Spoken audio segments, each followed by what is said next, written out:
Guru Robert Jones saving you money again this week.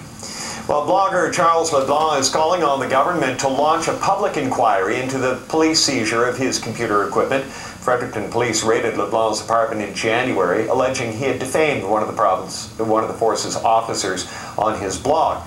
Prosecutors have since said there will be no charges against LeBlanc, and the Fredericton Force is now promising an independent investigation. But, as Catherine Harrop explains, LeBlanc says that simply isn't enough.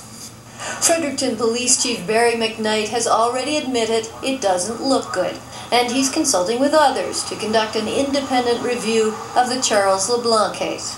The questions that have been asked about whether or not the actions of the police department with respect to Mr. LeBlanc were vindictive, were based on certain motives. Those are the concerns that I have, is that impacts public trust, and we need to do something to make sure that people understand what happened.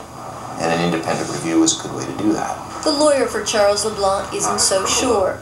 It's freedom of expression. Stephen Folds says this isn't just about reassuring the public. It's about finding out if the Fredericton police targeted a person because he criticized them. Folds and LeBlanc are calling for a public inquiry. I think the perception of a lot of people in Fredericton is that there's been some fairly heavy-handed tactics to deal with someone who has been a critic of the Fredericton police. And so that's a little bit more than optics. Do you think you were singled out? I can't answer that. We're not sure. That's why we need a provincial inquiry. And if it happened to me, what other people did it happen to that we will never hear of? UNB law professor Eula Hughes agrees a public inquiry is the way to go.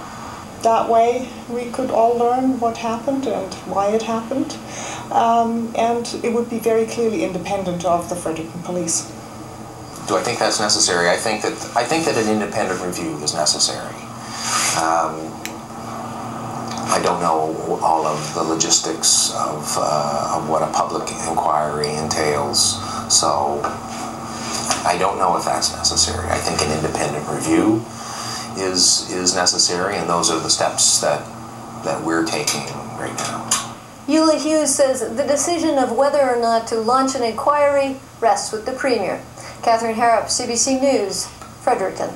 And coming up in our Newsmaker interview, I'll be speaking with the Canadian Civil Liberties Association. They were one of the organizations that intervened in this case. We'll talk about how the LeBlanc case was handled. That's coming up in about 10 minutes' time.